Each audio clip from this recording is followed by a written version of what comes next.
Tuhan pada sore ini yang berjudul Katakanlah, dibawakan oleh hamba Tuhan Ibu Lady Malau.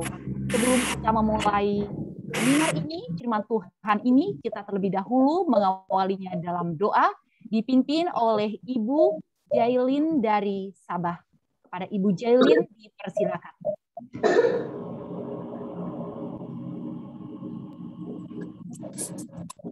Mari berdoa. Allah Bapa kami yang bersemayam di dalam kerajaan syurga, terima kasih ya Tuhan. Sekali lagi petang hari ini dapat berkumpul bersama di alam maya ini untuk mendengar firman-Mu yang akan dibawakan oleh Sister Lady. Dan kami percaya Tuhan ada bersama-sama dengan kami, di mana sahaja kedudukan kami pada saat ini dalam mendengar firman-Mu, dan Engkau sudah memberkati Sister Lady di dalam hal ini sehingga beliau dapat menyampaikan pelajaran pada petang hari ini sesuai dengan rencana-Mu. Terima kasih ya Tuhan, kami serahkan seluruh acara ini sehingga ke penghabisannya dalam tangan-Mu.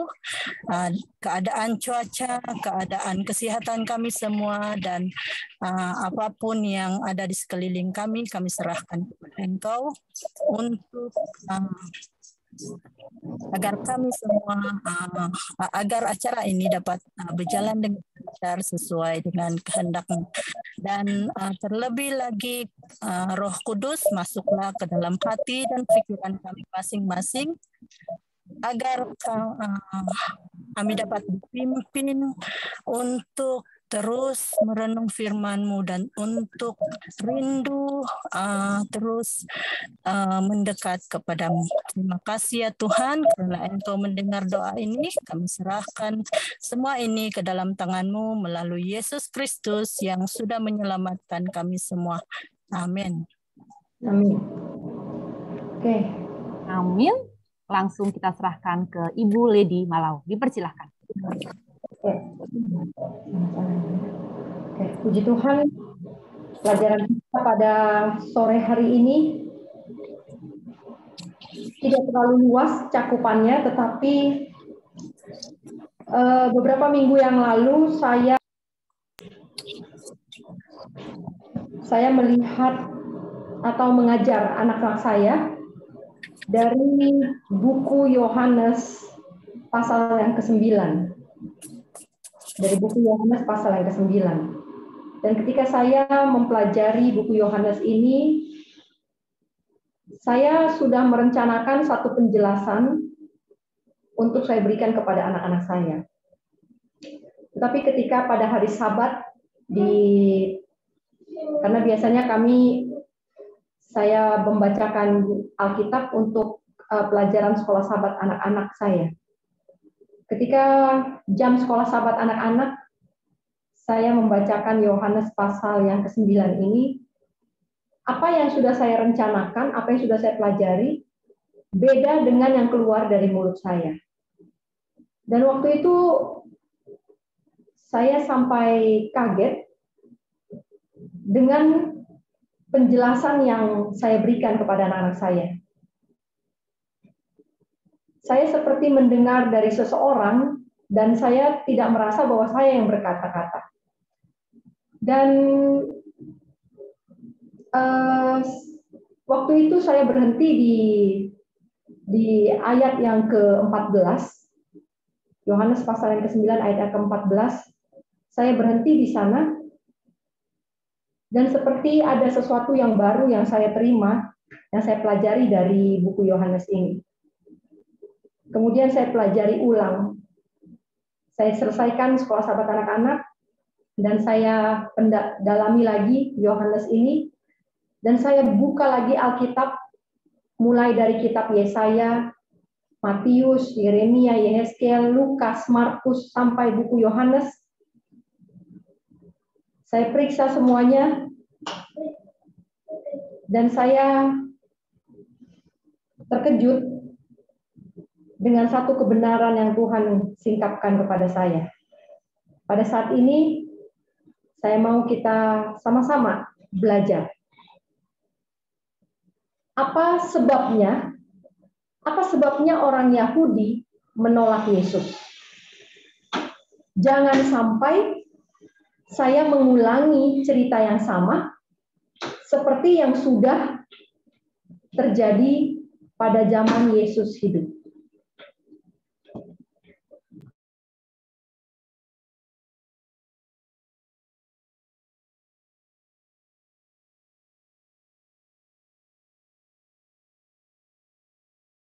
Baik, apakah Ibu bisa share screen-nya? Ibu Pendeta? Coba dikirim Pak Turangan, bisa Pak Turangan? Oh, Materinya belum ada. Materinya iya. bisa dikirim ke Pak Turangan, biar Pak Turangan yang share. Oh, iya, oke. Iya, Kak. Oh, bentar. Ya, sudah sampai. Yang pertama adalah kita buka dalam buku Yohanes pasal 9 ayat 14 sampai yang ke-38. Yohanes pasal 9 ayat yang ke-14.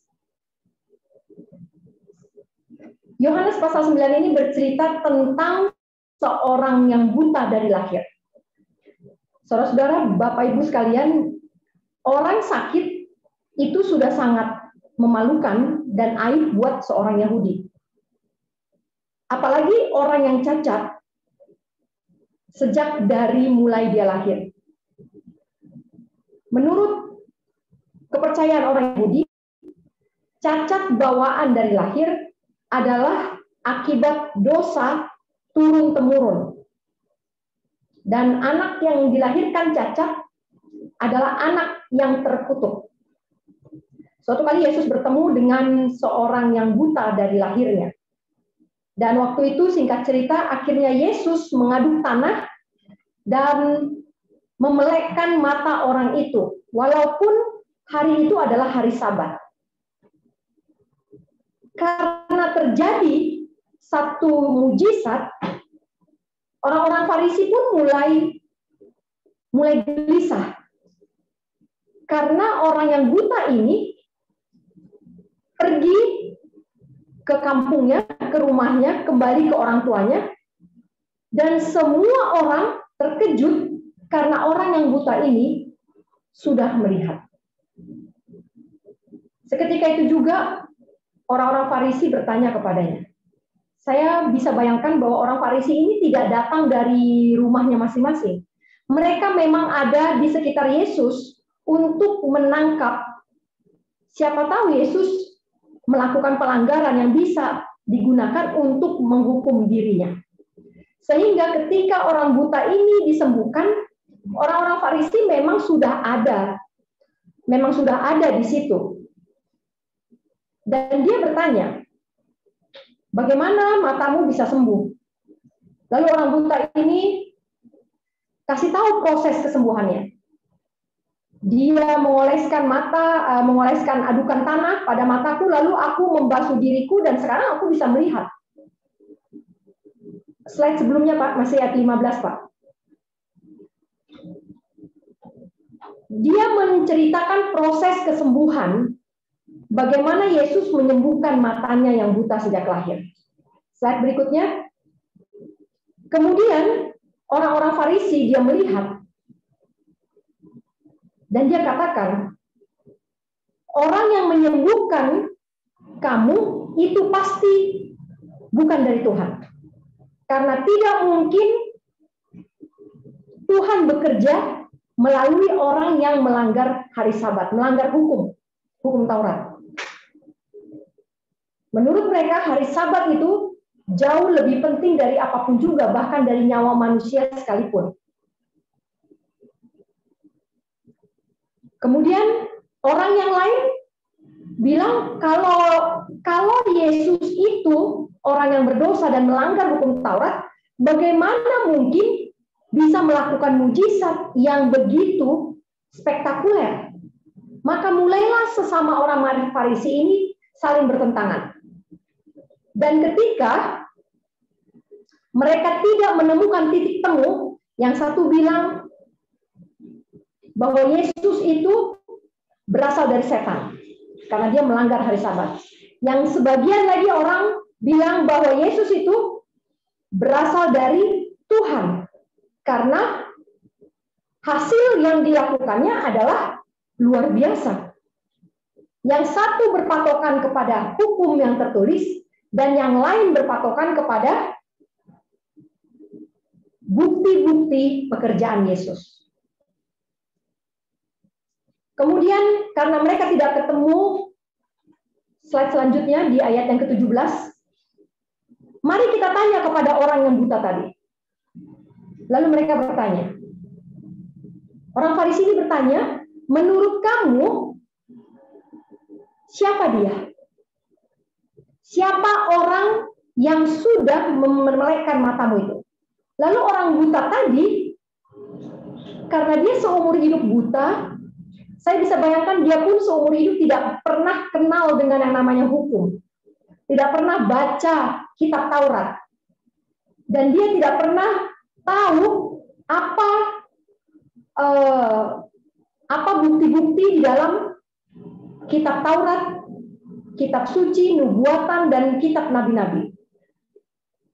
Dia baru saja melek, sejak bayi, barulah beberapa menit saja dia melihat dunia ini. Dan ketika orang Farisi tanya siapa orang itu, orang ini, orang buta ini, segera menjawab bahwa buat saya, Yesus adalah nabi. Tetapi orang-orang Yahudi itu tidak percaya,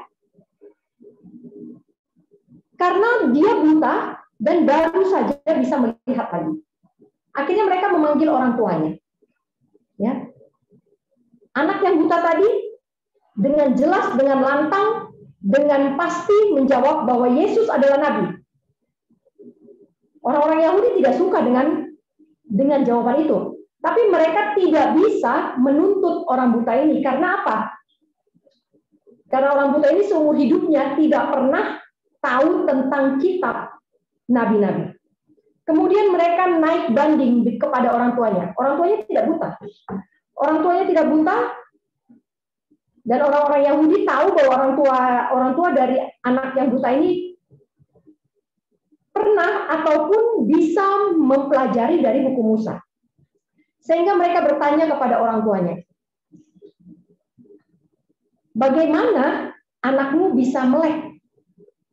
Lalu orang tua ini, selanjutnya ayat yang ke-20, orang tua ini menjawab, yang kami tahu adalah anak ini anak saya dan dia lahirnya buta. Tapi slide selanjutnya, bagaimana dia sampai bisa melihat, kami tidak tahu. Kami juga nggak tahu siapa yang bikin dia melek. Tanya saja kepada anak itu sendiri karena dia sudah dewasa dan dia bisa menjelaskan. Kenapa orang tua ini berkata demikian? Ayat yang ke-22. Orang tua ini berkata demikian, dia lempar kepada anaknya kembali. Karena apa? Karena mereka takut kalau saya bilang Yesus, ya benar Yesus yang menyembuhkan anak saya, maka orang tuanya takut diklaim sebagai pengikut Yesus. Karena apabila ada orang yang mengakui Yesus itu hebat, Yesus itu melakukan mujizat, akan dikucilkan dari daerahnya, dari tempat itu. Kemudian itulah sebabnya orang tuanya berkata, anak itu sudah dewasa, tanya saja sama dia sendiri. Ayat yang ke-24.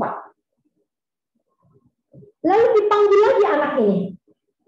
Dipanggil lagi anak ini, lalu dia bilang, coba bilang yang benar.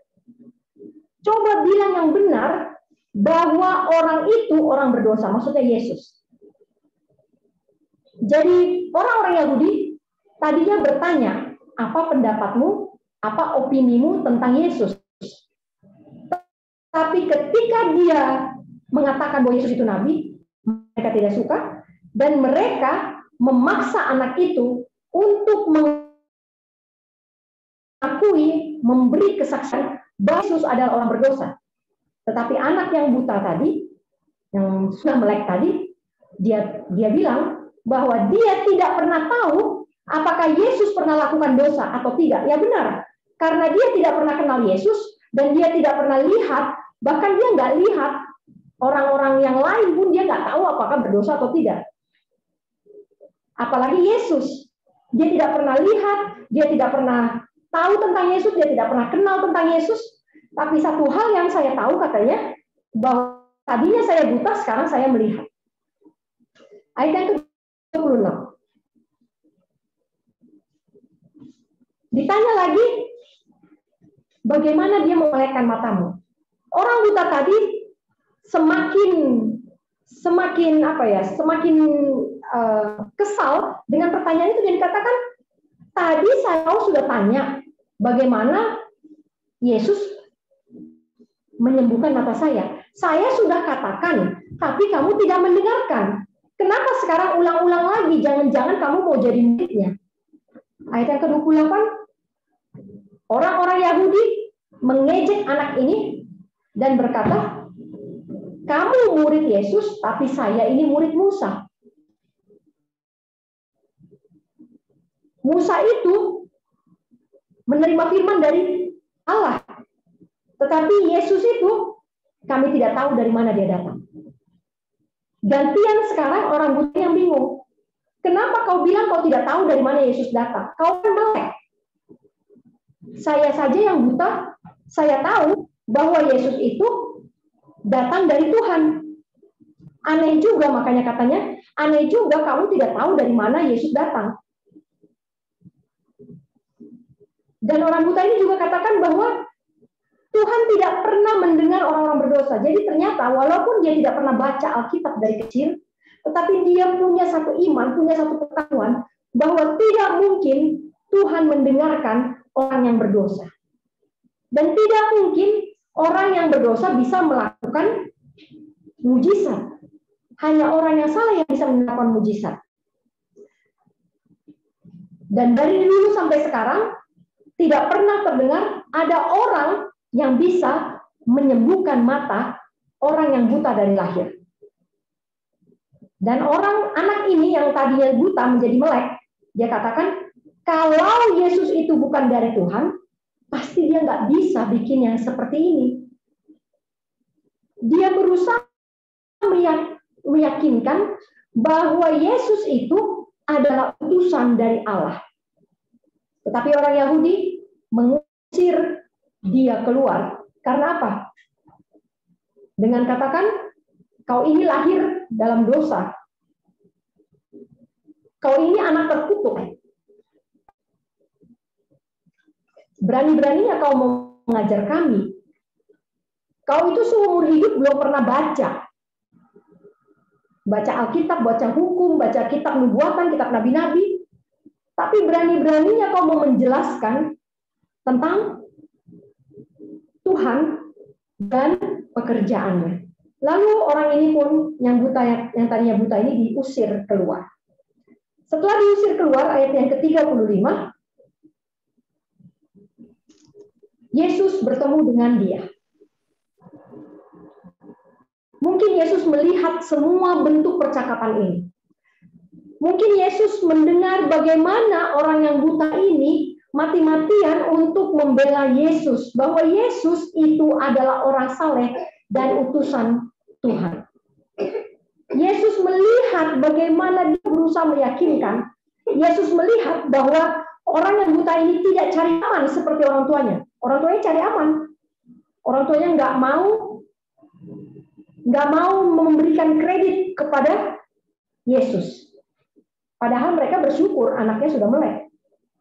Tapi dia tidak mau memberikan kredit. Kenapa? Karena dia takut orang-orang nanti akan anggap dia pengikut Yesus. Karena Yesus pada saat itu adalah gerombolan atau kelompok sempalan, kalau sekarang ini sempalan ya, kelompok sempalan yang terpisah dari gereja, yang terpisah dari bait suci. Sementara Yesus adalah satu kelompok yang terpisah dari bait suci, tetapi pengikutnya bertambah banyak, maka orang tua dari anak yang buta ini takut kalau mereka juga kehilangan nama baik di dalam peribadatan mereka. Yesus mendengar bahwa anak yang buta ini diusir. Lalu dia datang menemui anak ini dan berkata, "Percayakah engkau kepada Anak Manusia?" Anak yang buta ini katakan, "Siapa dia Tuhan? Supaya aku percaya kepadanya." Dia tidak kenal siapa Anak Manusia. Tapi karena Yesus yang bilang, walaupun saya nggak kenal, karena kau yang bilang, aku mau percaya kepadanya. Ayat yang ke-37. Yesus memperkenalkan dirinya sebagai Anak Manusia. Dan ayat yang ke-38, ayat yang terakhir, dia katakan, "Aku percaya Tuhan." Segera dia sujud menyembahnya. Saudara-saudara, orang buta ini tidak tahu hukum, tidak tahu ayat Alkitab. Dia tidak punya pengetahuan tentang Alkitab. Apa yang dilakukan Yesus untuknya saat itu saja yang dia pegang untuk membuktikan bahwa orang yang sudah datang kepadaku itu adalah utusan Tuhan. Dia tidak butuh bukti Alkitabiah. Dia tidak butuh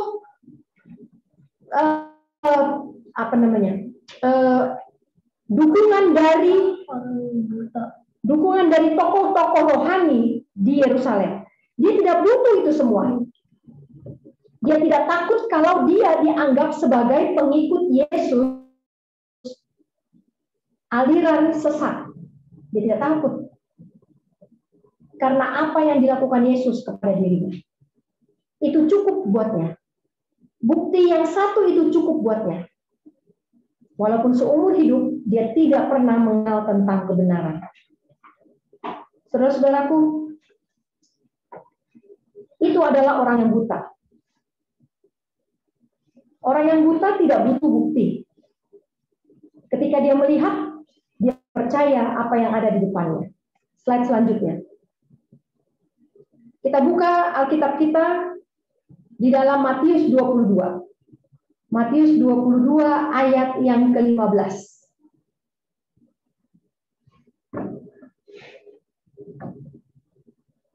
Orang buta tadi meminta Yesus, "Katakanlah kepadaku siapa Anak Manusia itu." Ini adalah satu bentuk iman yang tidak membutuhkan bukti tertulis. Katakanlah kepadaku Tuhan. Kalau Tuhan yang katakan, saya percaya. Dia nggak peduli dengan hukum Musa. Sebagaimana orang Yahudi sangat peduli dengan hukum Musa. Orang Yahudi selalu membandingkan segala sesuatu dengan hukum Musa. Mereka pintar dan mereka tidak bisa ditipu dengan ajaran-ajaran sesat. Tetapi orang yang buta, cukup satu kata dari mulut Yesus, dia percaya. Lalu bagaimana dengan pemerintah? Matius 22:15. Suatu kali orang-orang Farisi berunding bagaimana caranya mereka mau menangkap Yesus, ya, menjebloskan Yesus. Lalu dia suruhlah murid-murid orang Farisi ini, ya. Jadi orang Farisi juga punya murid. Yesus juga punya murid.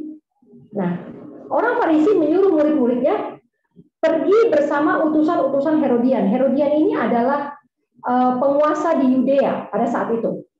Ya, pemerintah daerah Pemda, ya. Pemdanya di Yudea adalah Herodes. Dan orang-orang aparat dari pemerintah daerah pergi bersama-sama dengan murid orang-orang Farisi untuk menemui Yesus. Dia tanya. Sebelum bertanya, mereka menjilat. Saudara-saudara baca di ayat 16. Kau adalah seorang yang jujur. Kau mengajar dengan jujur. Kau mengajar jalan Allah dengan jujur. Kau tidak takut sama siapapun juga.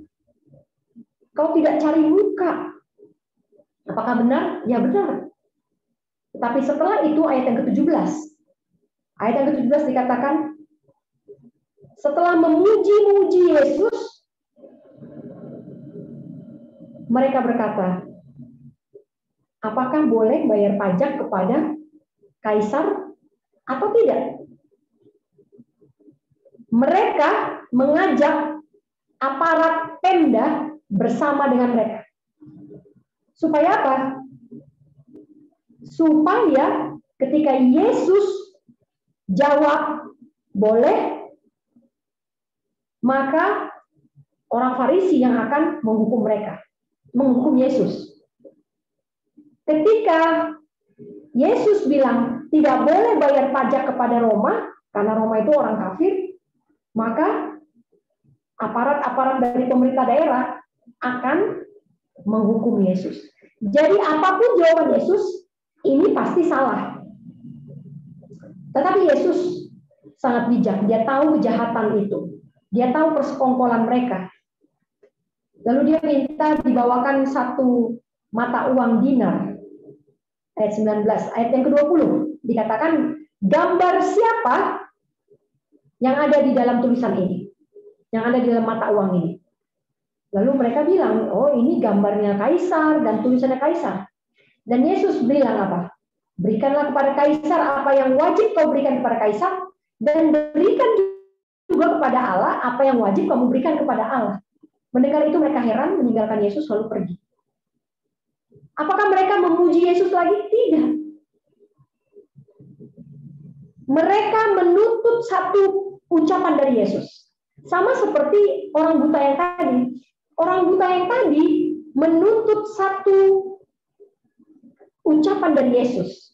Katakan kepadaku siapa anak manusia itu. Sama seperti orang Farisi dan orang-orang Herodian. Katakan kepada kami, kaisar boleh nggak bayar pajak kepada kaisar? Tetapi ketika Yesus mengatakan aku adalah anak manusia, ketika Yesus mengatakan itu kepada orang buta langsung percaya. Ketika Yesus mengatakan, menjawab pertanyaan dari orang-orang Herodian dan orang-orang Farisi, apakah mereka percaya? Tidak. Mereka meninggalkan Yesus dan pergi. Sama-sama menuntut, katakanlah kepada kami. Katakanlah kepadaku. Sama-sama menuntut satu firman keluar dari mulut Yesus. Satu statement untuk membenarkan atau menyalahkan. Mereka butuh statement. Tapi ketika statement dikeluarkan, mereka nggak percaya. Slide selanjutnya. Kita buka di dalam Matius 26 ayat 62. Matius 26 ayat yang ke-62.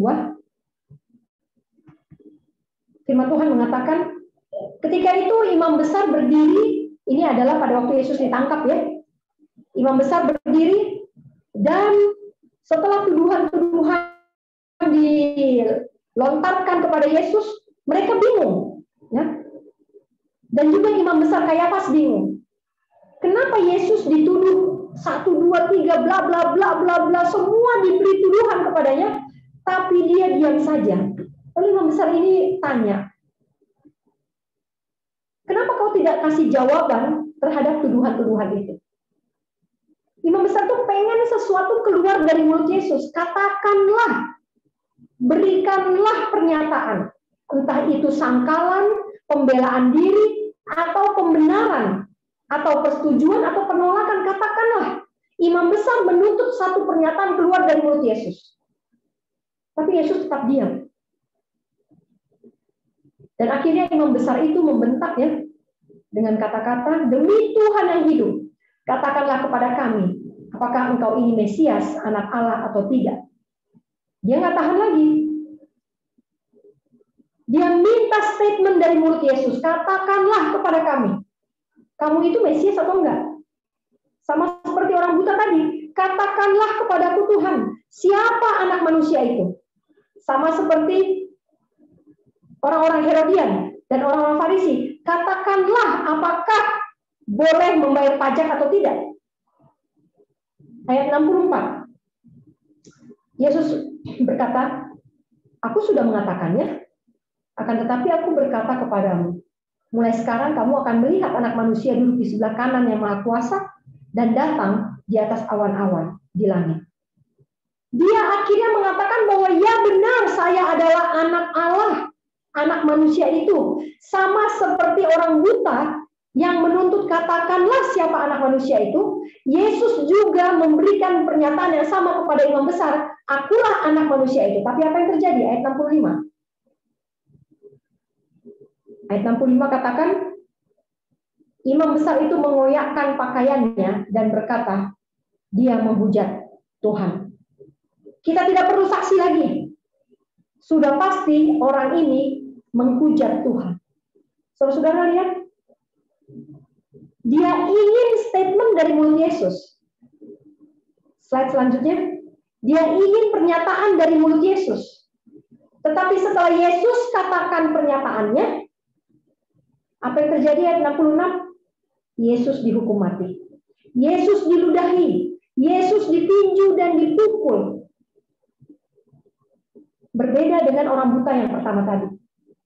Ketika Yesus mengatakan bahwa saya adalah anak manusia itu, orang buta itu langsung sujud menyembah. Padahal dia tidak pernah belajar apapun tentang hukum Tuhan. Dia nggak tahu tentang Alkitab. Seumur hidup dia nggak pernah baca. Tetapi baginya statement dari mulut Yesus, apa yang dilakukan Yesus untuk dirinya, itu adalah bukti yang tidak bisa disangkal oleh siapapun. Cerita selanjutnya. Kita buka slide selanjutnya. Di dalam Lukas 7 ayat 20. Lukas 7 ayat yang ke-20.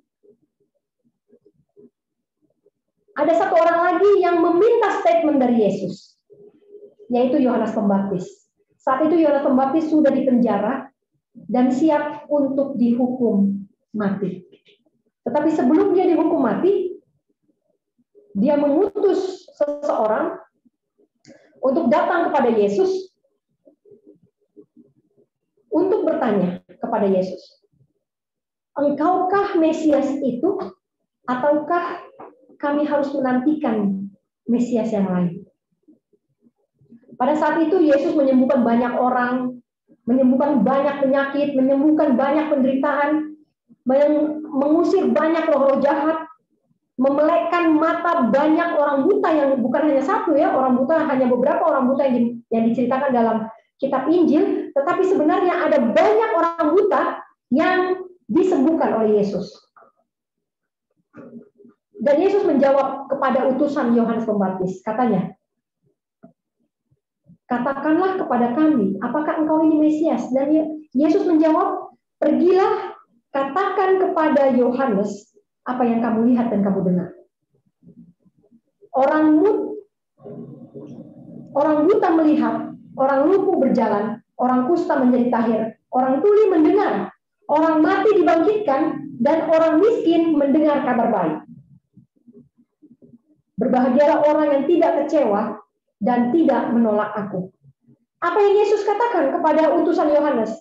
Yesus tidak bilang, oh iya, seperti apa? Seperti kepada orang buta, seperti kepada imam besar, Yesus katakan, sayalah anak manusia itu, sayalah Mesias. Yesus tidak lakukan itu. Yesus tidak katakan itu. Kepada Yohanes Pembaptis Yesus katakan apa? Apa yang kau lihat? Apa yang kau dengar? Sudah itu saja. Dan Yohanes Pembaptis percaya? Percaya. Level rohani Yohanes Pembaptis tidak butuh statement dari Yesus. Cukup apa yang dilakukan Yesus. Apa yang dilakukan Yesus adalah tanda yang cukup untuk Yohanes Pembaptis percaya bahwa dialah Mesias. Karena apa? Karena Yohanes Pembaptis dia belajar. Dia mengerti siapa Mesias itu. Ketika Yohanes membaptis Yesus di Sungai Yordan, Yesus tidak perlu memperkenalkan dirinya, tetapi Yohanes mengenal Yesus sebagai yang lebih besar darinya. Tidak ada statement dari mulut Yesus seperti statement yang diberikan Yesus kepada orang buta. Tidak ada pernyataan dari mulut Yesus seperti yang diberikan kepada imam besar. Lihat dan kecaplah. Lihat dan kecaplah. Lihatlah apa yang kau lihat. Lihatlah mujizat, lihatlah tanda-tanda, lihatlah penggenapan nubuatan. Percaya? Percaya. Itulah level rohani dari Yohanes Pembaptis. Yang berikutnya, Lukas pasal yang ke-20. Lukas pasal yang ke-20 ayat yang pertama. Ketika Yesus mengajar di bait suci, dia memberitakan Injil. Maka datanglah imam-imam ahli Taurat tua-tua kepada Yesus. Dia tanya, katakanlah kepada kami. Nah ini lagi. Imam kepala, ahli-ahli Taurat, tua-tua Yahudi, tua-tua gereja, ahli-ahli Taurat, imam-imam kepala, pimpinan-pimpinan pendeta, datang kepada Yesus, katakan apa? Kuasa siapa? Siapa yang memberikan kuasa kepadamu sehingga kamu bisa melakukan hal-hal yang ajaib? Kuasamu dari mana? Mereka butuh statement dari Yesus karena mereka tidak percaya apa yang mereka lihat. Ayat yang ketiga. Tetapi ketika Yesus menjawab, Yesus bijak, dia tahu apa maksud pertanyaan itu. Kalau Yesus berpikir kalau saya kasih tahu bahwa kuasa ini dari surga, pasti mereka akan mengejar saya, membunuh saya, melempari saya, memukul saya, karena sudah pernah dilakukan seperti itu. Kali ini Yesus tidak mau menjawab mereka lagi. Waktu mereka tanya, kuasa siapa yang kau gunakan untuk melakukan hal-hal yang ajaib? Yesus menjawab, merespon dengan pertanyaan juga. Mereka menuntut perkataan Yesus, katakan kepadaku. Yesus juga menuntut perkataan mereka, katakanlah kepadaku. Apa pertanyaan Yesus? Baptisan Yohanes itu dari surga atau dari manusia? Mereka nggak bisa jawab. Kenapa? Karena kalau dibilang Yohanes itu dari surga, maka Yesus akan bilang, kalau dari surga kenapa kamu bunuh dia? Kenapa kamu tolak dia dan kamu tidak percaya kepadanya? Tapi kalau dijawab bahwa Yohanes itu dari manusia, maka mereka takut karena murid-murid Yohanes banyak sekali. Mereka takut diserbu massa. Lalu mereka menjawab apa? Ayat yang ke-7. Karena mereka juga tahu bahwa Yesus sudah menyadari jebakan ini, maka mereka bilang, oh saya tidak tahu dari mana baptisan itu. Dan Yesus juga menjawab, kalau gitu aku juga nggak tahu. Aku nggak mau bilang kuasa siapa yang aku gunakan untuk melakukan mujizat-mujizat itu. Saudara-saudara, imam-imam kepala, ahli Taurat tua-tua menuntut Yesus, katakan kepadaku. Menuntut Yesus untuk memberikan satu statement terucap dari mulutnya. Tetapi kalaupun Yesus berikan itu, mereka tidak akan percaya. Cerita selanjutnya, Lukas 22 ayat 66 sampai 71. Firman Tuhan mengatakan setelah hari siang berkumpullah sidang para tua-tua Yahudi, imam-imam kepala dan ahli Taurat. Lagi-lagi personil yang sama. Personil yang sama yang dulu sudah pernah kalah tanya jawab. Mereka nggak puas dan akhirnya membawa Yesus ke pengadilan agama, mahkamah agama. Lalu mereka jawab, katakanlah kepada kami, kamu itu Mesias atau enggak? Udah pernah ini ditanya kan? Udah pernah ditanya. Dan Yesus bilang apa? Sekalipun aku mengatakannya kepada kamu, kamu tidak akan percaya karena memang sudah pernah. Tetapi mereka bolak-balik tanya itu. Ayat yang ke-68. Sekalipun aku bertanya sesuatu kepada kamu, kamu tidak akan menjawab. Ini merujuk kepada cerita yang di Lukas pasal 20 tadi. Waktu ditanya baptisan Yohanes itu dari surga atau dari manusia, tidak dijawab.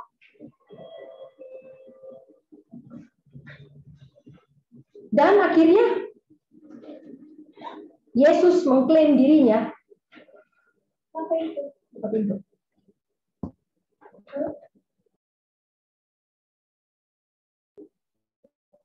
Akhirnya Yesus mengklaim dirinya bahwa dia adalah anak manusia. Dan apa respon dari 3 oknum ini, imam-imam kepala ahli Taurat dan tua-tua jemaat Yahudi? Mereka marah dan jengkel, sehingga mereka menuduh, untuk apa kita perlu kesaksian lagi? Kita sudah mendengarnya dari mulutnya sendiri.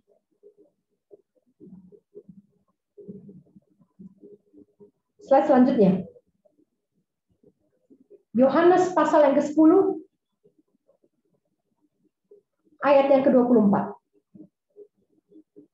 Yohanes pasal yang ke-10 ayat 24. Ketika orang Yahudi mengelilingi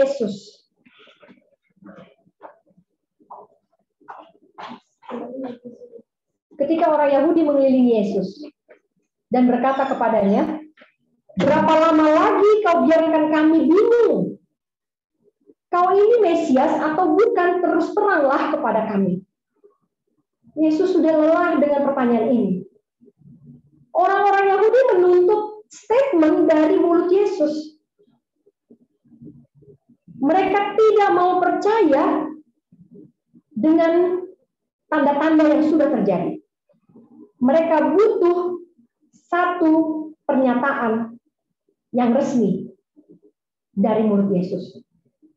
Dan Yesus juga tahu bahwa apapun yang dikatakannya, mereka tidak akan percaya. Pekerjaan-pekerjaan, ayat 25, pekerjaan-pekerjaan yang kulakukan dalam nama Bapakku, itulah yang memberikan kesaksian sebenarnya. Aku sudah bekerja, dari hasil pekerjaanku, kira-kira kau bisa menilai, aku ini dari mana? Dari surga atau dari manusia? Aku ini anak Allah atau manusia biasa? Ayat yang ke-26. Tapi kamu tidak percaya. Kamu tidak percaya dengan apa yang kulakukan. Kamu tidak percaya dengan pekerjaan-pekerjaanku. Kamu tidak percaya dengan peristiwa-peristiwa yang terjadi di sekelilingmu. Kenapa? Karena kamu bukan domba. Kalau domba Yesus, dengar suara, langsung ikut. Dengar ucapan Yesus, seperti orang buta tadi. Begitu Yesus keluarkan statement, aku adalah anak manusia, langsung ikut. Itu artinya domba-domba Yesus. Tetapi orang Yahudi, mereka bukan domba Yesus. Karena mereka tidak percaya kepada Yesus. Ayat selanjutnya, ayat yang ke-29. Bapakku memberikan mereka kepadaku, lebih besar dari siapapun. Aku dan Bapa adalah satu. Dia katakan bahwa aku adalah satu dengan Bapa. Dan akhirnya orang-orang Yahudi marah karena merasa bahwa Yesus menyamakan dirinya dengan Bapa. Ayat yang ke-32, banyak pekerjaan baik dari Bapa, tetapi pekerjaan yang baik itu, kenapa kamu mau lempari aku sekarang? Lalu orang-orang Yahudi itu jawab, ayat yang ke-33. Kami lempar kamu itu bukan karena pekerjaan baik. Kami lempar kamu itu karena kamu menyamakan diri dengan Allah. Kamu itu manusia, tapi kamu sok-sokan menjadi setara dengan Allah. Saudara-saudara, maka Yesus mengutip dari kitab Taurat. Kita tahu bahwa orang Yahudi sedikit-sedikit kitab Taurat, sedikit-sedikit kitab Musa, sedikit-sedikit kitab Musa, sedikit-sedikit pernyataan Musa. Mereka sangat percaya sama kitab Taurat. Akhirnya Yesus mengutip dari kitab Taurat. Bukankah ada tertulis dalam kitab Taurat kamu, aku telah berfirman, kamu adalah Allah. Yesus mengutip dari kitab Taurat, dan apa yang terjadi ayat 35? Jikalau mereka kepada siapa firman itu disampaikan disebut Allah, masihkah kamu berkata kepada dia yang dikuduskan oleh Bapa yang telah diutusnya ke dalam dunia, engkau menghujat Allah karena aku telah berkata aku anak Allah? Yesus mengutip dari kitab Taurat, tetapi mereka tidak percaya. Padahal sejak dulu mereka selalu mengagung-agungkan kitab Musa dan menganggap bahwa Yesus tidak ada tertulis dalam kitab Musa. Saudara-saudara, ayat yang selanjutnya. Akhirnya karena bersih tegang terus, Yesus akhirnya pergi. Slide selanjutnya. Yesus akhirnya pergi menyingkir ke seberang sungai Yordan, ayat yang 40. Ke tempat Yohanes dulu membaptisnya. Lalu dia tinggal di situ. Setelah perseteruan, pertentangan dengan orang Yahudi yang selalu menuntut Yesus supaya seturut dengan kitab Musa, sekalinya Yesus mengutip dari kitab Musa, mereka tidak suka. Dan akhirnya ketika Yesus tinggal di sana menyingkir, orang-orang di sana datang kepada Yesus. Dan mereka melihat perbuatan Yesus. Dan apa yang mereka katakan? Hei, dulu Yohanes pernah bilang tentang orang ini. Ternyata benar. Dia sekarang melakukan apa yang dulu dikhotbahkan Yohanes. Mereka percaya kepada Yohanes. Tapi ketika mereka melihat Yesus menggenapi nubuatan Yohanes, maka orang-orang di situ percaya kepada Yesus. Bagaimana orang-orang di Sungai Yordan, di pinggiran Sungai Yordan percaya? Apakah mereka belajar dari hukum Taurat? Apakah mereka belajar dari kitab Musa? Tidak. Mereka hanya mengingat apa khotbah Yohanes dan melihat peristiwa yang terjadi saat ini. Seketika itu juga mereka percaya. Selanjutnya, Yohanes 7 ayat yang ke-40. Yohanes 7 ayat yang ke-40, firman Tuhan mengatakan, orang-orang banyak mulai kembali tegang. Mereka selalu bimbang dan bingung, ini benar nggak sih? Iya nggak sih ini Mesias atau bukan? Dari surga atau manusia biasa? Yang satu bilang, oh iya benar dia Mesias. Berdasarkan apa? Buktinya dari kesaksian Yohanes. Oh, yang satu lagi bilang, oh tidak. Menurut hukum Musa dia tidak pernah disebutkan. Karena yang ada tertulis dari kitab nabi-nabi, yaitu Nabi Mika, bahwa Mesias itu datang dari Bethlehem, bukan dari Galilea. Karena Yesus mereka sebut dari Galilea, dari Nazaret. Nazaret itu salah satu kota di Galilea. Orang yang sudah menganggap dirinya belajar, orang yang menganggap dirinya paham, hafal hukum Taurat, kitab Musa, kitab nabi-nabi, mereka bisa pastikan Yesus bukan Mesias. Karena apa? Ketika di search keywords di kitab nabi-nabi, di search Galilea, nggak ada. Artinya Yesus bukan dari Tuhan, karena nggak pernah disebutkan. Mereka berpatokan kepada apa yang tertulis, dan itu baik. Tetapi apabila ketika mereka berpatokan kepada apa yang tertulis dan tidak percaya kepada apa yang mereka lihat, bukti-bukti dari peristiwa-peristiwa yang terjadi saat itu, maka disitulah mereka menolak Yesus. Kitab suci mengatakan bahwa Mesias berasal dari keturunan Daud dari kampung Bethlehem. Mereka tidak tahu bahwa Yesus lahirnya di Bethlehem, tetapi hanya sampai usia 2 tahun. Dia pergi merantau di bawah orang tuanya karena Herodes mau membunuh dia. Dan ketika dia kembali, Yusuf dan Maria tidak membawa dia kembali ke Bethlehem, melainkan membawa dia tinggal di Nazaret. Disitulah dia dibesarkan. Orang-orang yang belajar kitab nabi-nabi merasa paling tahu dan bisa menyangkal bahwa Yesus bukan Mesias. Selanjutnya, ayat 43. Mereka bertentangan, mereka berseteru, mereka konflik, perang mulut. Karena apa? Yang satu percaya peristiwa yang terjadi current events. Yang satu percaya current events, yang satu percaya yang tertulis saja. Tidak ada seorang pun yang bisa menjelaskan ini. Dan akhirnya beberapa orang di antara mereka mau menangkap Yesus. Ketika penjaga-penjaga itu yang tadi berseteru itu pergi kepada imam-imam, lalu imam tanya, mana? Kenapa nggak ditangkap Yesusnya?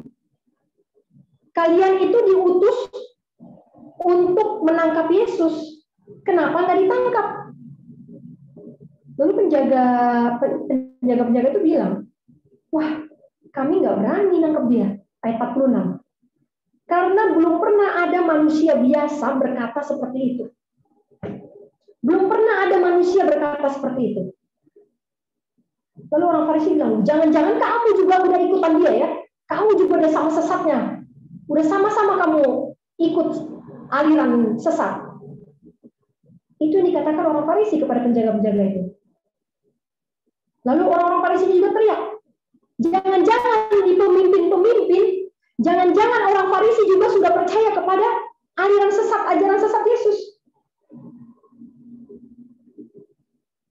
Ayat 49.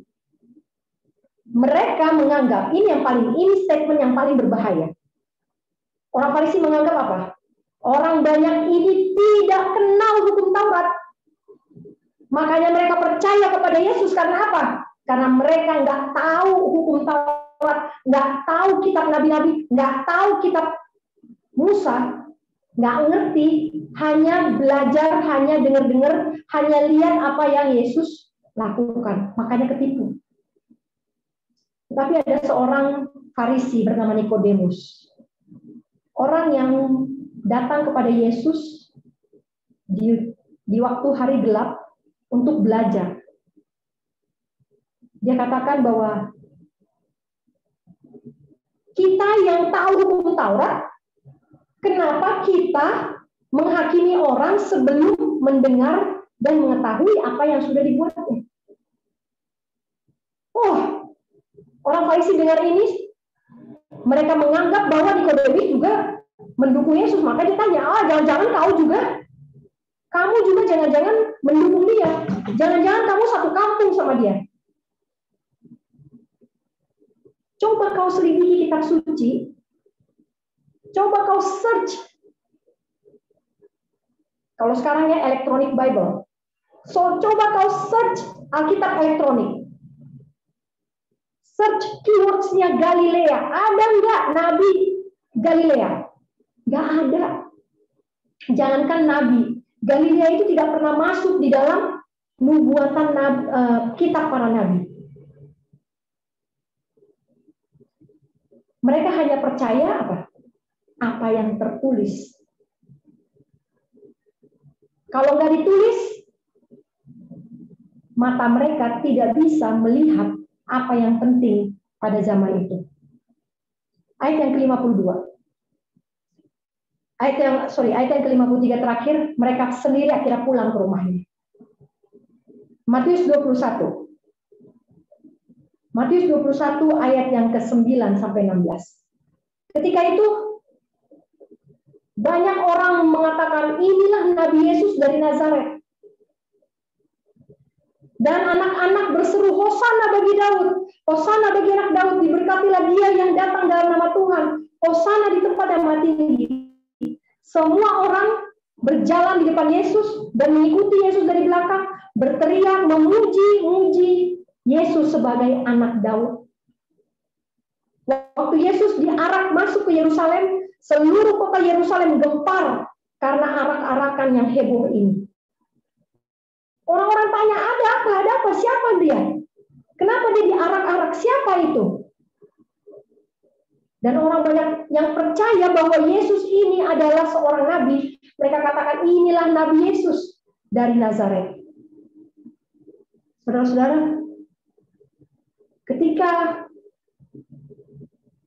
Yesus dipercaya, semua orang membawa dan meneriakkan bahwa Yesus adalah seorang nabi.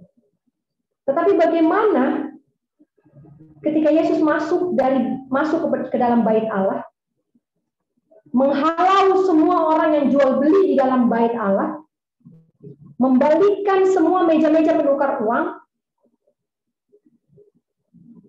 maka imam-imam kepala dan ahli Taurat lihat itu, lalu apa yang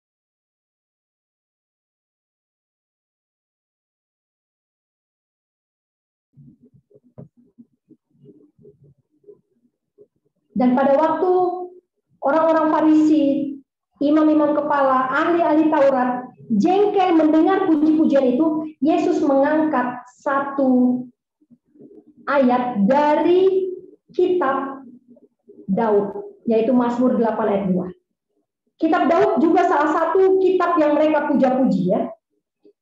Dan Yesus mengatakan bahwa apa yang kau lihat sekarang ini, current events yang terjadi saat ini, current event ini adalah penggenapan dari Mazmur 8 ayat 2. Dari mulut bayi-bayi dan anak-anak yang menyusu, engkau telah menyediakan puji-pujian. Ketika Yesus menghubungkan current event dengan nubuatan, dan ini terhubung dan melibatkan Yesus sebagai pemeran utama di dalam penggenapan nubuatan itu, apa yang terjadi sama mereka? Ayat 17. Mereka tidak suka dan mereka meninggalkan Yesus. Saudara-saudara, Lukas 7 ayat 1 sampai 5. Lukas 7 ayat 1 sampai 5. Waktu Yesus berbicara depan orang banyak. Waktu itu dia ada di Kapernaum. Dia masuk ke sana, ada seorang perwira Roma yang punya hamba yang sangat dihormatinya, dan hamba itu sangat sedang sakit keras dan hampir mati. Dan perwira itu dengar tentang Yesus, tapi karena dia orang Roma, dia takut untuk datang langsung kepada Yesus. Kali-kali aja Yesus nanti alergi sama dia, karena Yesus orang Yahudi. Akhirnya dia datang ke tua-tua Yahudi. Dia meminta supaya tua-tua Yahudi menghubungi Yesus, supaya Yesus melawat hambanya itu dan menyembuhkan hambanya. Maka tua-tua Yahudi datang kepada Yesus, dia bilang apa?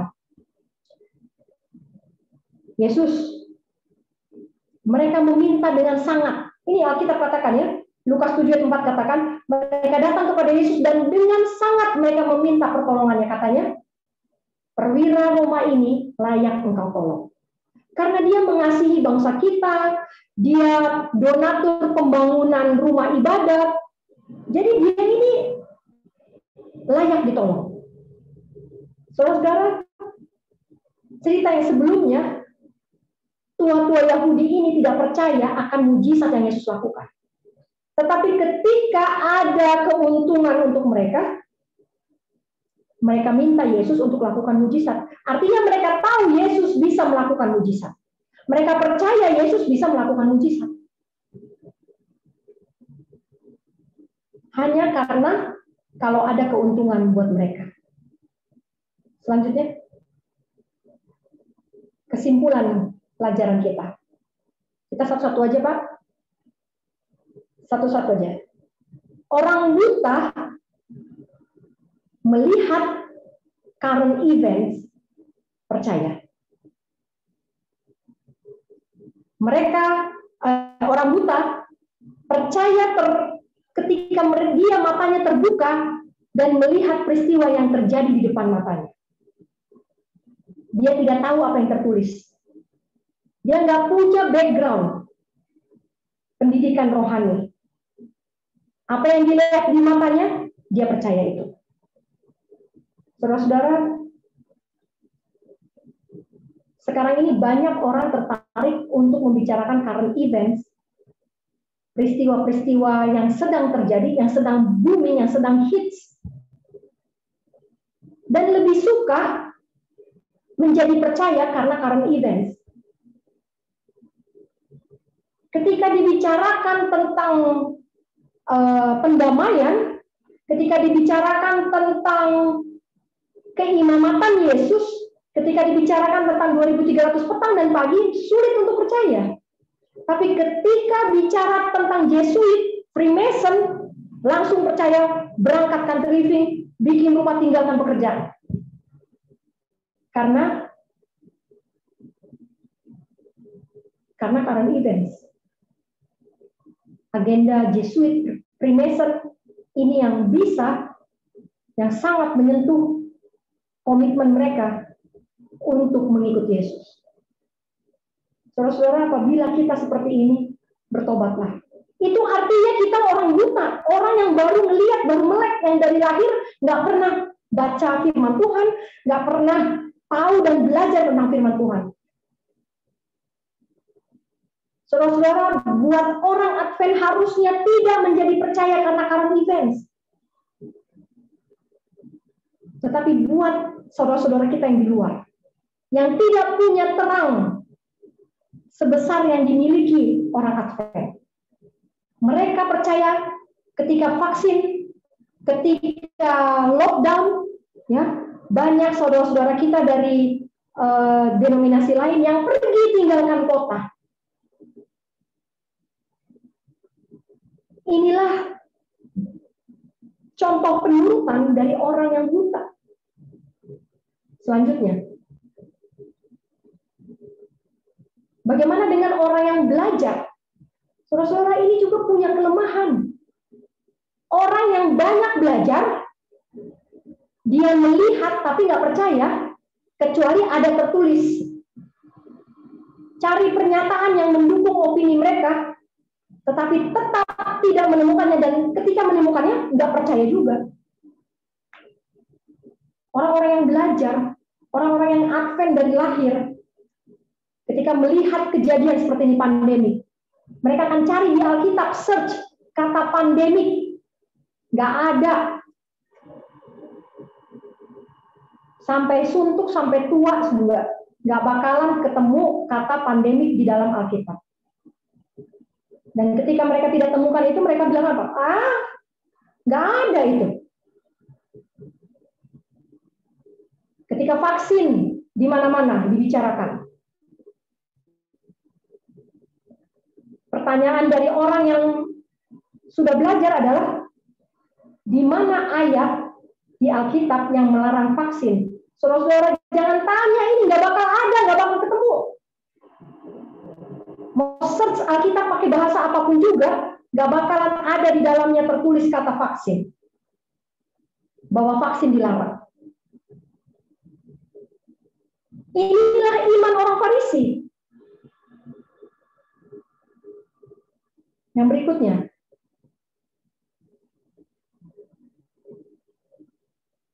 Bagaimana dengan orang-orang Herodian, pemerintah daerah? Mereka cari-cari kesaksian Yesus. Cari-cari statement dari Yesus. Untuk apa? Untuk membenarkan opini mereka tentang Yesus. Mereka datang kepada Yesus, tapi sudah punya konsep duluan. Sudah punya konsep, saya mau datang pada Yesus, karena nanti saya begini. Saya mau country living, nanti saya beli tanah, bisnis pertanian, saya jualan ini, saya jualan itu, lalu saya bikin ini, bikin itu, beres semuanya. Sekian 1 tahun panen sekian, habis itu ini, semua terplanning dengan hebatnya.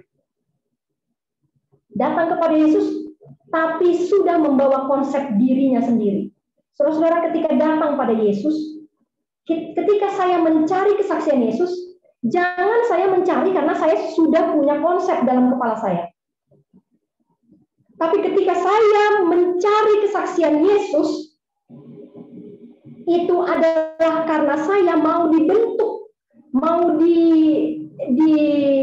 diasah oleh kesaksian itu. Berikutnya, bagaimana dengan imannya imam besar? Imam besar, wah ini udah pasti pendidikan rohani yang mungkin sudah setara PhD. Bukan cuma STH ini. Sudah luar biasa secara ilmu dan secara pengalaman, apalagi dalam jabatan. Bagaimana seorang imam besar di masa Yesus mencari kesaksian Yesus? Dia mencari kesaksian Yesus. Dia tanya, benarkah kamu anak Allah? Ketika benar dijawab oleh Yesus, iya benar saya anak Allah, apa yang dia lakukan? Dia ludahi Yesus. Apakah kita juga mencari kesaksian Yesus dengan konsep imam besar? Saya cari sesuatu di dalam Alkitab, dan ketika saya dapat, memang benarlah ini. Pantesan dari dulu saya nggak mau percaya Alkitab. Orang bodoh saja yang mau percaya Alkitab.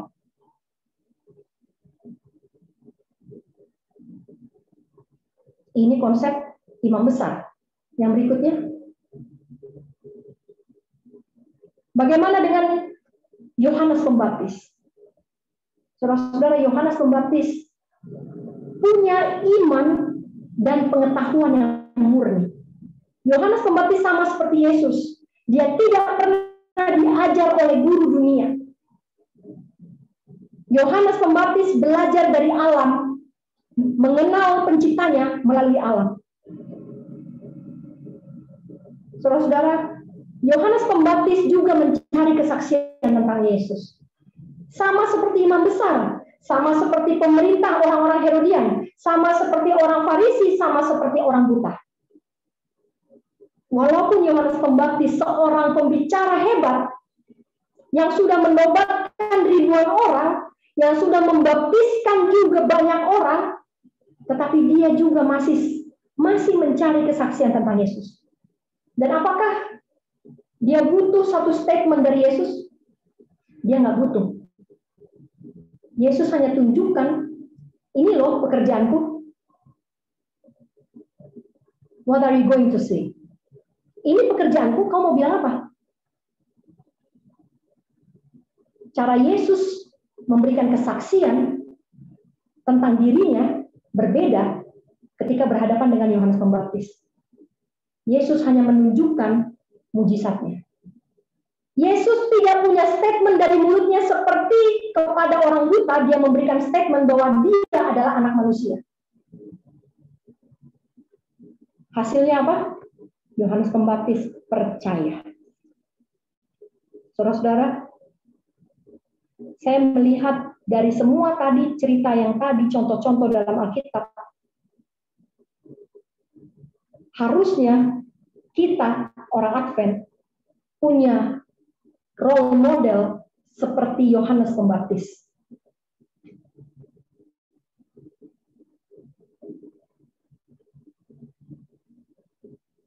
Selanjutnya, imam-imam kepala ahli Taurat dan tua-tua Yahudi, mereka juga pembelajar Alkitab yang tekun. Hari-hari tinggal di bait suci, berjam-jam belajar firman Tuhan, belajar tentang seluruh hukum Taurat. Mereka hafal, mereka tahu di hukum Taurat, di hukum Nabi-Nabi, di kitab Nabi-Nabi, di buku Musa. Mereka tahu tidak pernah ada tulisan tentang Galilea. Artinya apa? Mereka hafal setiap kata dari Alkitab, dari gulungan kitab Nabi-Nabi itu. Mereka orang yang hebat dalam pembelajaran firman Tuhan. Mereka juga mencari kesaksian Yesus tentang kuasanya. Tapi ketika mereka mendengar kesaksian Yesus, Yesus kasih statement dari mulutnya tentang siapa dia. Dan ketika orang-orang ini mendengar, para pembelajar Alkitab yang tekun dan giat ini mendengar, apa yang dilakukan? Mereka salibkan Yesus.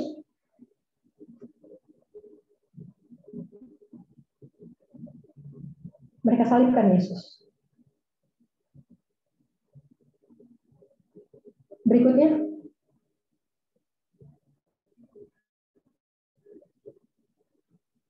Bagaimana dengan orang Yahudi? Orang Yahudi ini artinya levelnya adalah orang biasa, awam. Orang awam. Orang Yahudi sama seperti kita sekarang. Anggota biasa. Mencari juga kesaksian tentang Yesus. Apakah Yesus ini benar-benar Mesias atau bukan? Dan apa yang Yesus lakukan? Yesus tidak berikan statement resmi, tapi Yesus tunjukkan semua pekerjaannya. Sama seperti bagaimana Yesus menjelaskan dirinya kepada Yohanes Pembaptis. Yohanes Pembaptis juga orang awam. Dia tidak punya jabatan di dalam keimamatan. Dia tidak punya jabatan di dalam bait suci. Malahan, dia tidak pernah berada dalam bait suci. Dari kecil dia tinggal di pegunungan yang terpencil di Yudea, dan dia menghabiskan waktu masa kecil dan remajanya di hutan. Dan ketika besar, dia masuk ke Yerusalem tapi ditolak oleh imam-imam, orang Farisi, tua-tua Yahudi, ditolak sehingga akhirnya dia harus berkhotbah di padang gurun. Karena tidak ada mimbar yang bisa dimasukinya. Orang Yahudi dan Yohanes Pembaptis sama-sama orang awam. Dan sama-sama mencari kesaksian Yesus. Dan cara Yesus menjelaskan dirinya juga sama. Yesus bilang, ini loh yang aku lakukan. Kau mau bilang apa? Yohanes Pembaptis ketika dibilang seperti itu percaya. Orang Yahudi ketika dibilang seperti itu marah, jengkel, dan tidak percaya. Selanjutnya, orang di tepi sungai Yordan melihat pekerjaan Yesus. Ya, orang di tepi sungai Yordan. Ketika Yesus mau dilempari batu, Yesus menyingkir ke sungai Yordan. Mereka lihat pekerjaan Yesus. Ini orang awam juga. Orang di tepi sungai Yordan, orang Yahudi, Yohanes Pembaptis, sama-sama orang awam. Mereka melihat pekerjaan Yesus, mereka mencocokkannya dengan kesaksian Yohanes. Oh, dulu Yohanes pernah bilang begini, dulu Yohanes pernah bilang begitu tentang orang ini, dan mereka percaya. Selanjutnya,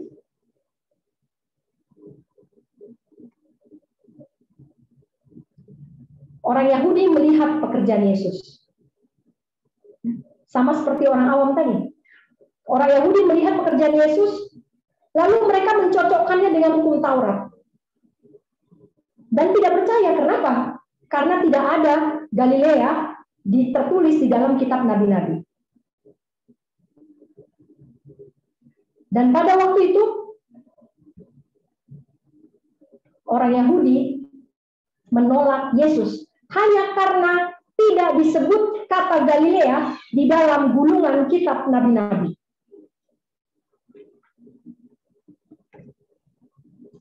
Saudara-saudara, banyak orang mencari seperti ini. Selanjutnya, bagaimana dengan golongan-golongan pelajar Alkitab? Golongan imam-imam kepala, golongan ahli Taurat. Mereka melihat, mereka juga melihat. Melihat current events, melihat pekerjaan Yesus, melihat peristiwa demi peristiwa keajaiban pekerjaan Yesus. Dan ketika Yesus mencocokkannya dengan Mazmur Daud, Yesus mengambil kutipan dari Mazmur Daud, mengambil kutipan dari kitab nabi-nabi, mereka jengkel. Padahal biasanya mereka yang seperti itu. Mereka selalu ambil kutipan dari kitab nabi-nabi. Tetapi ketika Yesus yang mengambil kutipan itu dan mencocokkannya dengan apa yang terjadi saat itu, mereka menjadi jengkel. Selanjutnya, tua-tua Yahudi akhirnya percaya juga. Ya, akhirnya percaya juga tua-tua Yahudi. Tetapi percaya untuk keuntungan mereka.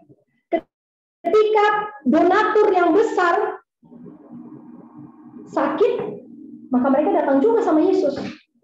Suruh Yesus bikin mujizat. Artinya mereka percaya. Mereka percaya bahwa Yesus bisa bikin mujizat hanya kalau ada keuntungan buat mereka. Selanjutnya. Sekarang pertanyaannya. Kita buka Wahyu 19 ayat 10. Wahyu 19 ayat 10, kesaksian Yesus adalah roh nubuat. Ya. Kesaksian Yesus adalah roh nubuat. Jadi roh nubuat yang kita miliki saat ini, inilah kesaksian Yesus. Yesus tidak lagi hidup sekarang ini di dalam fisik. Dia hidup saat ini di zaman kita ini dalam roh. Dan roh inilah yang membuat, yang menggerakkan alat-alat Tuhan untuk bernubuat. Salah satunya adalah Nyonya Ellen G. White.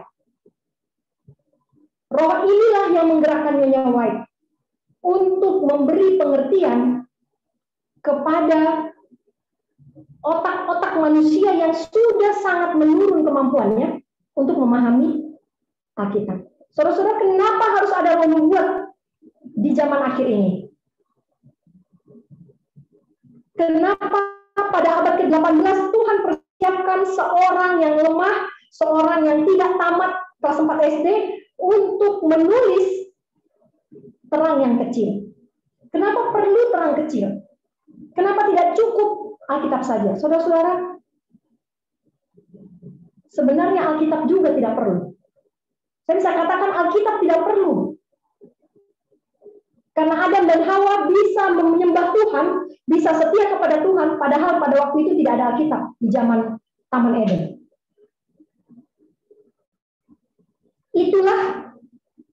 Itulah satu tingkat intelijensi yang sempurna. Dia bisa mengerti tentang penciptanya melalui hasil ciptaannya. Melalui alam, inilah buku yang paling tinggi. Bukan Alkitab. Tetapi Alkitab dicatat. Kenapa? Karena intelijensi manusia sudah semakin menurun. Sehingga pada waktu Musa di padang gurun, dia mulai menulis satu persatu instruksi-instruksi yang Tuhan berikan kepada dia. Semuanya dia tulis. Sejak itulah ada salinan-salinan gulungan kitab nabi-nabi. Kenapa? Karena bangsa Israel otaknya sudah rusak. Gimana nggak rusak? Ratusan tahun sudah diperbudak di Mesir. Makanannya ngaco semuanya. Haram nggak haram udah nggak bisa bedain lagi. Sabat udah nggak kenal lagi. Apalagi kenal Tuhan, apalagi persembahan, apalagi perpuluhan. Itu mustahil mereka pelajari. Itu sebabnya Musa tulis semua instruksi itu. Karena kemerosotan daya tangkap manusia pada zaman itu. Kemudian kepada kita yang hidup di zaman akhir ini. Kitalah generasi terbobrok dari sepanjang sejarah dunia. Kitalah generasi terbodoh dari sepanjang sejarah dunia. Kenapa? Karena selain Alkitab diberikan juga roh nubuat. Saudara kalau bisa mengerti Alkitab langsung, itu yang terbaik. Tetapi tanpa Alkitab pun dari alam kita bisa mengerti tentang Kristus. Sehingga karena Yesus Tuhan kita melihat kebutuhan kita pada zaman akhir ini adalah sesuatu yang lebih simpel, lebih sederhana, lebih straightforward, lebih langsung, tepat sasaran, maka dia mengaruniakan satu bentuk yang lebih sederhana, yaitu roh nubuat, yang akan membreakdown atau menjelaskan ayat-ayat dari Alkitab ke dalam bentuk yang lebih sederhana. Untuk menyederhanakan ini, dia butuh orang yang tidak berpendidikan, supaya bahasanya sederhana. Selanjutnya, apakah saya seperti orang buta yang disembuhkan ketika melihat langsung percaya? Seperti gembala-gembala di padang pada malam kelahiran Yesus ketika melihat malaikat langsung percaya, langsung pergi, tinggalkan pekerjaannya dan langsung sambut Yesus? Apakah saya seperti itu? Hanya melihat current event, saya percaya dan langsung ikut Yesus? Itu baik. Tetapi setelah percaya, harus dilanjutkan dengan pembelajaran kitab suci. Karena kalau hanya percaya atas dasar current events, atas dasar peristiwa yang lagi booming terjadi, maka kita tidak bisa punya roh yang asli, roh yang teruji kebenarannya, dan mungkin hati kita yang ketakutan, hati kita yang licik, yang sudah menuntun kita kepada penurutan hukum Tuhan. Selanjutnya, apakah saya melihat kejadian satu peristiwa lalu cari kesaksian Yesus? Kesaksian Yesus roh nubuat, kutipan roh nubuat. Kalau saya lihat current events, ya kalau orang buta tadi nggak butuh roh nubuat, nggak butuh dia. Dia lihat current events, percaya, sudah selesai. Gembala-gembala di Padang juga seperti itu. Dia lihat current events, percaya, peristiwa sedang terjadi, percaya, lalu jalan. Tetapi apakah saya ketika melihat kejadian, saya cari kutipan pendukung, lalu percaya? Atau seperti orang Yahudi, saya lihat current events, saya cari kesaksian Yesus, setelah saya dapat kesaksian Yesus, saya bakar kesaksian itu. Saya bunuh kesaksian itu. Karena saya kesal dan jengkel. Selanjutnya, apakah saya mencari kesaksian Yesus, kutipan roh nubuat, untuk membenarkan opini saya? Dan ketika tidak dapat, saya kecewa. Saya tinggalkan, saya pergi dengan jengkel. Ya. Yang menjadi seperti ini biasanya orang-orang yang cerdas. Teori ilmiah lebih menarik daripada teori roh nubuat. Ketika saya menerima kesaksian Yesus bahwa reformasi kesehatan penting, saya akan, banyak pertanyaan. Oh, bagaimana protein saya, bagaimana zat besi saya, bagaimana ini, bagaimana itu, bagaimana pertumbuhan, bagaimana perkembangan otak, dan lain sebagainya. Lalu saya cari lagi perkembangan otak, pertumbuhan, zat besi di dalam roh nubuat yang nggak ada. Nggak ada tulisan zat besi di dalam roh nubuat. Dan ketika saya nggak dapat, saya kecewa, tinggalkan, nggak benar ini berarti. Ini health reform, ini ngaco ini. Karena nggak jelas. Selanjutnya, apakah saya seperti Yohanes Pembaptis? Saya percaya kepada kesaksian Yesus, nggak perlu bukti-bukti ilmiah, nggak perlu jurnal-jurnal ilmiah. Saya nggak perlu kutipan dari siapapun juga. Asal ada kesaksian Yesus, roh nubuat, cukuplah itu saya percaya. Itu adalah Yohanes Pembaptis. Selanjutnya, apakah saya seperti imam, ahli Taurat, tua-tua Yahudi? Saya cari roh nubuat, kutipan roh nubuat, kesaksian Yesus. Lalu ketika saya temukan itu, saya ejek malahan. Saya ejek, saya benci, saya bunuh suara kebenaran itu.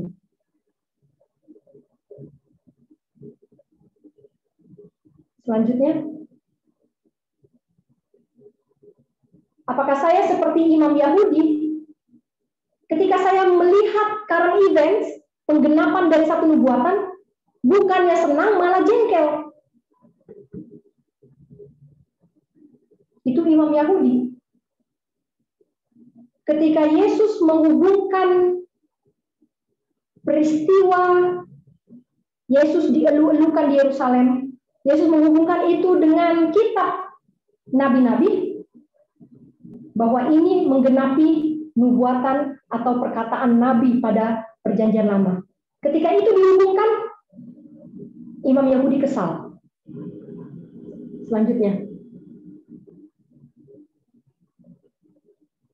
kesal dan dibilang cocokologi. Ya. Apakah saya seperti tua-tua Yahudi di Kapernaum? Saya percaya kesaksian Yesus kalau ada keuntungan aja buat saya. Selanjutnya, ketika saya membaca Review and Herald 18 Maret 1884, paragraf yang ke-8, saya tidak tulis di sini. Saudara harus baca ini.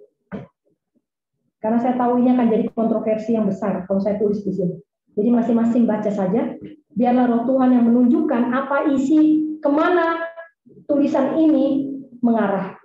Saya yakin kalau roh yang benar yang menuntun kita membaca kesaksian Yesus ini, maka roh itu juga sama seperti roh yang menuntun Yohanes Pembaptis untuk percaya tanpa perlu bukti ilmiah. Baca Review and Herald 18 Maret 1884, paragraf yang ke-8. Ketika saya baca itu, apakah saya kesal, jengkel, dan menuduh kesaksian itu tidak benar? Ya, kalau saya sampai bawakan ini di sini, wah, ini benar-benar tajam. Selanjutnya, ketika saya membaca kesaksian Yesus bahwa obat-obat kimia itu adalah bisnis Babel, apakah saya jengkel?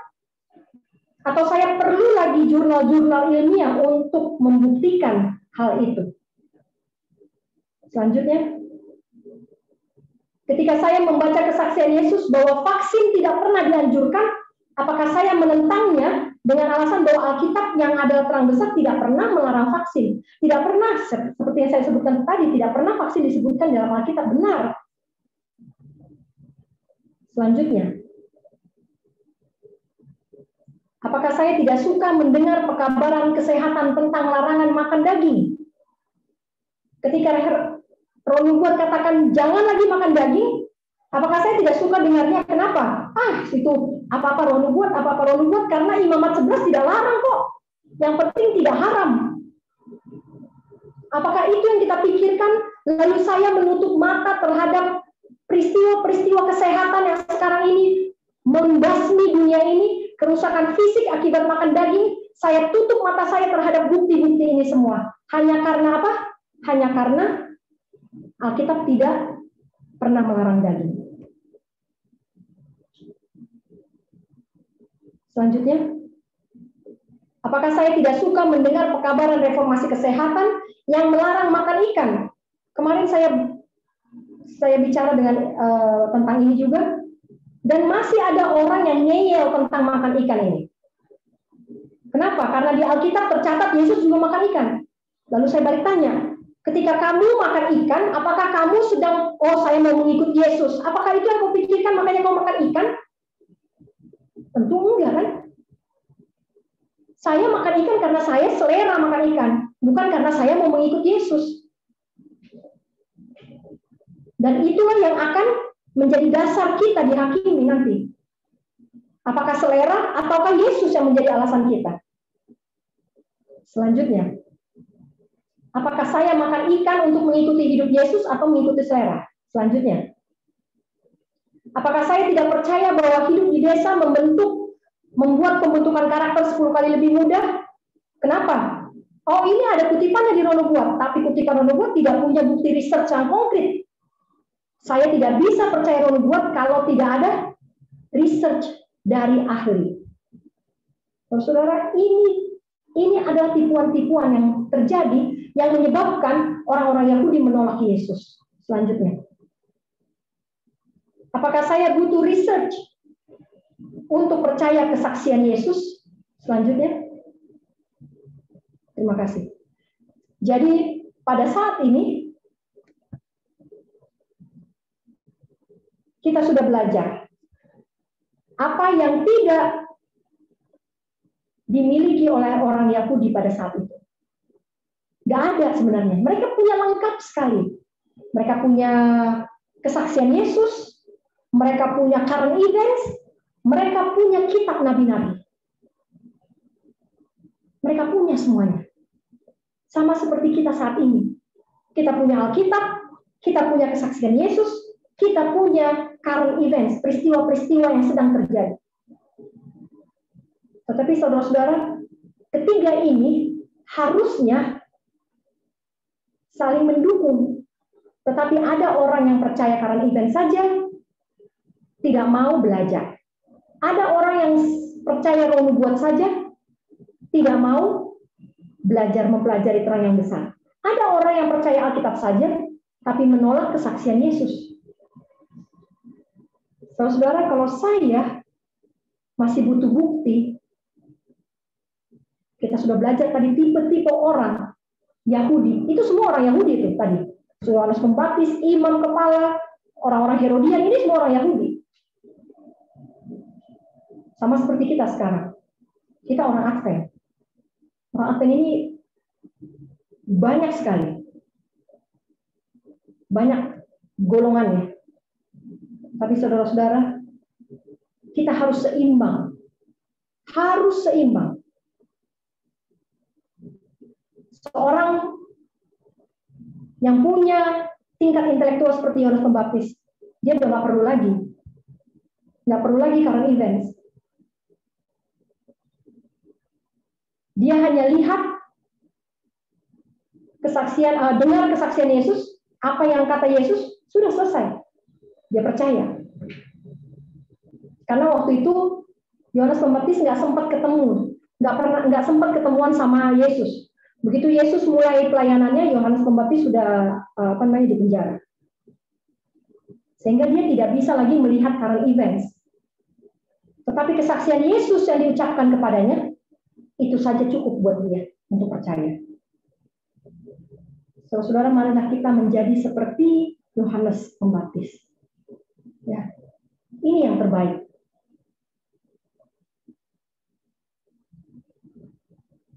Saudara, beberapa kali banyak orang tanya kepada saya, di mana ayat yang tertulis dalam Alkitab tentang daging. Nggak ada dilarang makan daging di Alkitab. Lalu saya balik tanya, ini saya mengambil gaya Yesus ya waktu ditanya. Saya tahu ini menjebak sebenarnya pertanyaan ini. Terus saya ambil pertanyaan juga. Saya nggak jawab waktu itu bahwa daging nggak ada ditulis dilarang di Alkitab. Saya tanya, Bapak orang Advent? Iya, saya orang Advent. Bapak minum teh atau kopi? Oh enggak, orang Advent tidak minum teh atau kopi. Kenapa Bapak tidak minum teh atau kopi? Minum saja Pak. Karena di Alkitab tidak ada ditulis dilarang minum teh kopi. Bahkan kata teh dan kopi tidak pernah muncul dalam Alkitab. Kenapa Bapak tidak makan itu? Ya, sama seperti orang Farisi tadi. Orang ini langsung diam dan pergi. Banyak juga yang datang kepada saya tanya, di mana tertulis dilarang vaksin? Saya balik tanya, tidak ada satu ayat pun yang melarang vaksin. Sama seperti tidak ada satu ayat pun yang menyuruh vaksin. Kalau tidak disuruh di Alkitab, kenapa dilakukan? Diam, tidak bisa menjawab. Cara yang lebih kasar yang pernah saya lakukan adalah, tapi saya tidak mau lakukan ini lagi. Karena ini banyak menimbulkan Jadi ini karena saya bosan dengarnya sebenarnya ya. Saya bosan. Orang bolak-balik tanya kenapa nggak boleh vaksin, kenapa nggak boleh vaksin. Saya bilang, Pak atau Bu, di Alkitab juga nggak dilarang makan rinso. Kenapa nggak dimakan? Makan aja. Nggak dilarang merokok. Jangan cuma vaksin yang dicari-cari.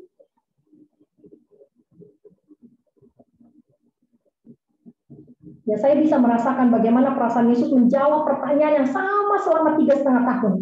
Kau ini Mesias atau bukan? Kau ini dari surga apa dari manusia? Kau ini anak Allah atau anak manusia? Itu terus pertanyaannya. Itu terus.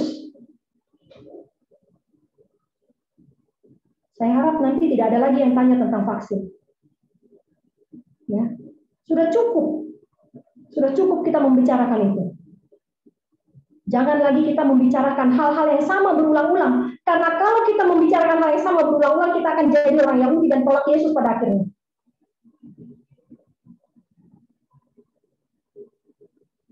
Nah, marilah. Jangan ulangi sejarah. Jangan ulangi sejarah kegagalan orang Yahudi. Tapi mari kita periksa diri kita masing-masing. lebih banyak berdiam, nggak usah bertanya-tanya seperti orang Yahudi banyak tanya.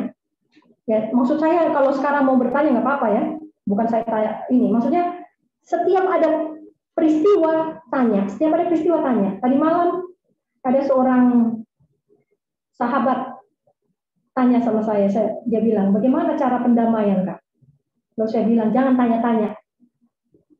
Baca, saya kasih ayatnya, baca ini Imamat 16, pelajari Tuhan bisa kasih tahu kamu, jangan tanya-tanya saya. Ya, untung dia, ya, saya kadang-kadang kalau ngomong suka ini ya, langsung to the point. Tapi saya mau kita punya iman yang kokoh seperti Yohanes Pembaptis.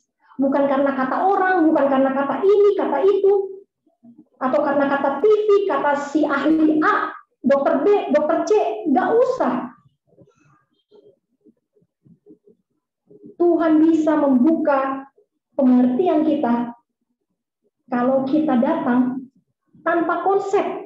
Jangan bawa konsep kita dan biarkanlah firman Tuhan itu nanti yang membentuk kita sesuai dengan kepentingan Tuhan.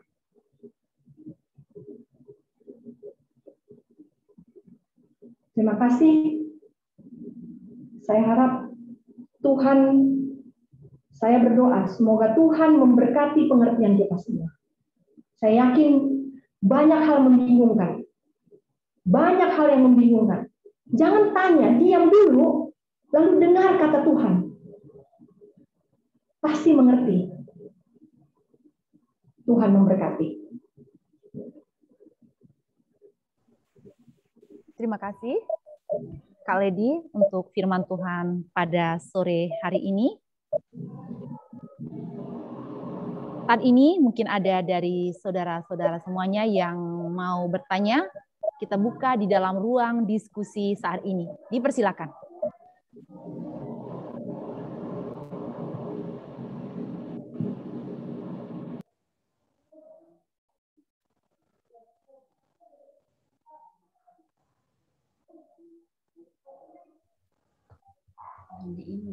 Selamat malam Ibu Lady.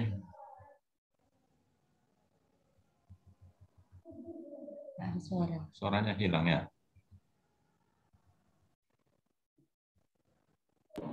Selamat malam Opung. Ya, selamat malam. Saya mau tanya Ibu Lady.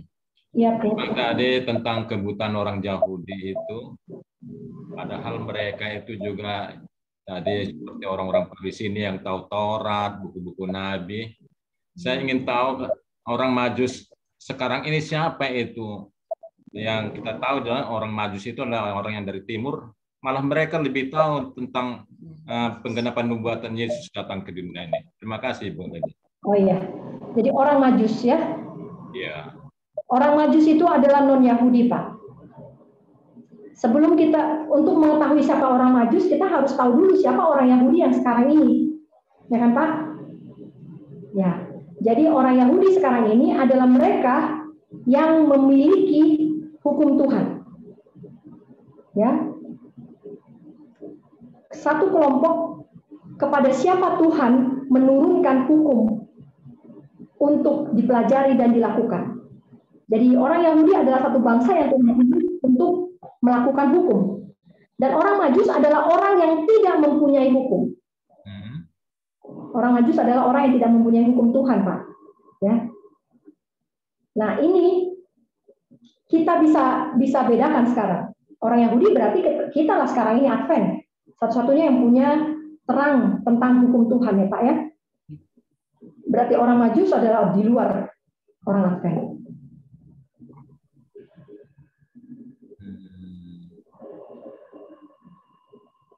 Padahal sama-sama mereka menerima tanda itu, bintang itu, orang Yahudi, orang Majus ini memang satu kelompok orang Majus rohani sekarang itu keterbatas kemampuan yang tidak mengetahui penggenapan nubuatan ini. Kira-kira bagaimana pemahaman Ibu Lady? Iya, orang Majus tidak mengetahui hukum Tuhan. Mereka tidak punya kesaksian Yesus. Yes. Ya, mereka hanya melihat dari alam, Pak. Itu yang saya katakan tadi.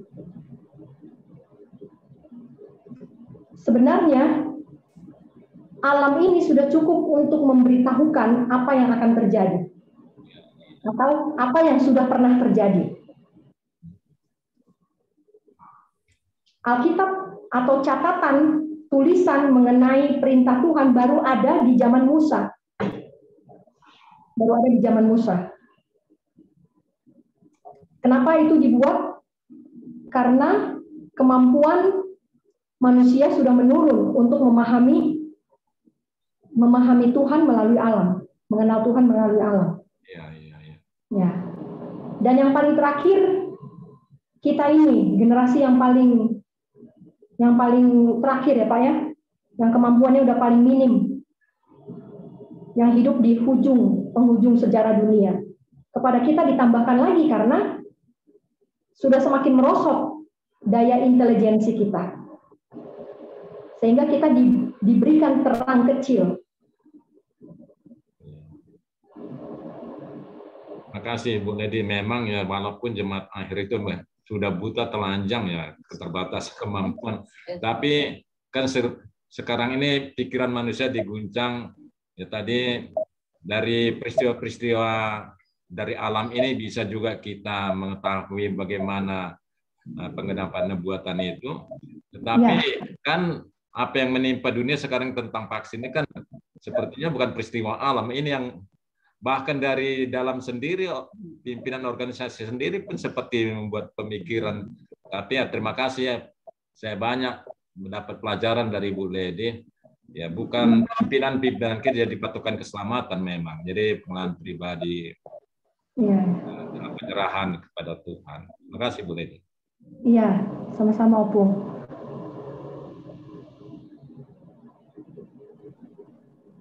Terima kasih. Mungkin ada lagi dari saudara-saudara kami yang mau bertanya. Ada Saudara Grace, dipersilakan.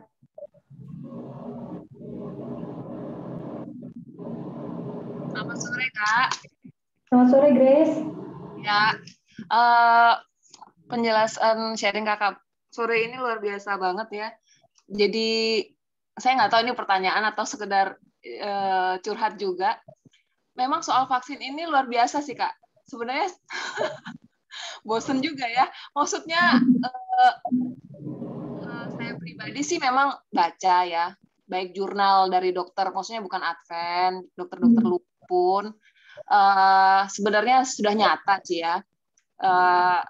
Istilahnya mereka sudah nyata-nyata membeberkan semuanya gitu. Cuman balik lagi pasti nanti akan ada seminar soal mengapa aman, yang pertama. Terus nanti mengapa kita semestinya tidak menolak, itu yang kedua. Nanti ujung-ujungnya akhirnya ya itu tidak menyangkut keselamatan dan segala macam lah ya. Makanya saya hanya berpikir begini, kalau memang itu adalah pilihan pribadi dan kalau memang itu adalah dibilang bukan natural remedy ya, mereka bilangnya apa sih ya, termasuk pencegahan lah gitu kan. Saya bingung kok diulang-ulang mulu ya di organisasi kita itu maksudnya. Saya ngerti sih, mungkin saya nggak tahu deh, mungkin hanya pendapat pribadi kali dia aja. Kenapa itu harus diulang-ulang gitu? Sedangkan itu bertentangan dengan hukum kesehatan kan pada dasarnya. Iya. Karena ada orang yang nggak percaya kayak kamu, Grace. Makanya diulang-ulang. Oh gitu. Nggak percaya kalau itu bagus gitu ya? Ya. Kalau kita satu suara, nggak perlu diulang-ulang.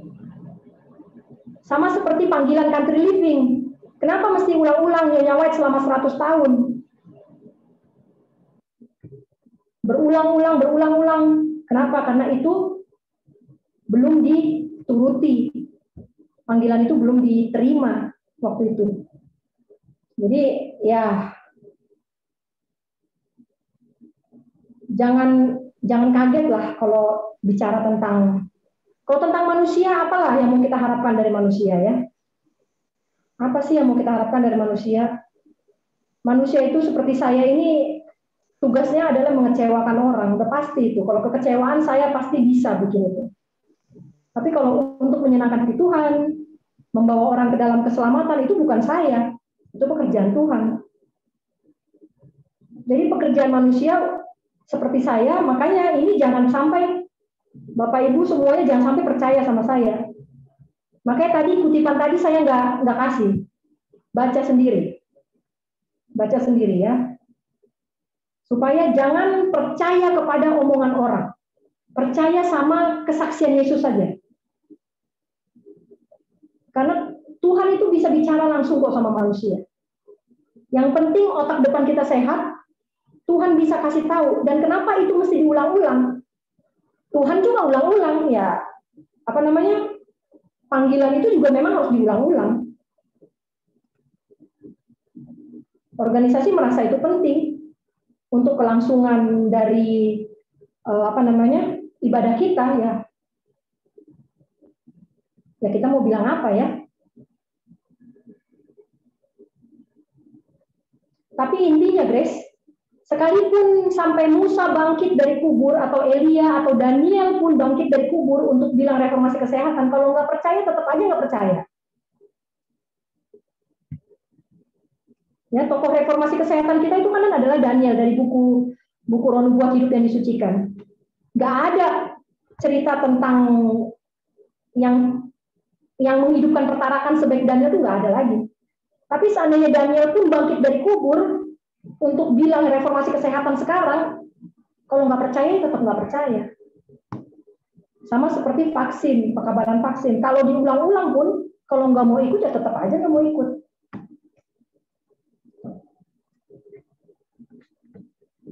Ya Grace ya? Ya Kak, makasih.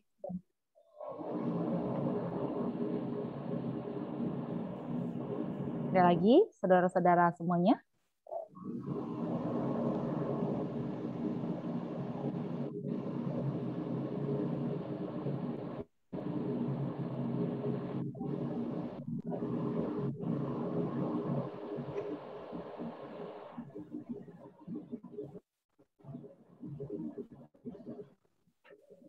Bila tidak ada lagi,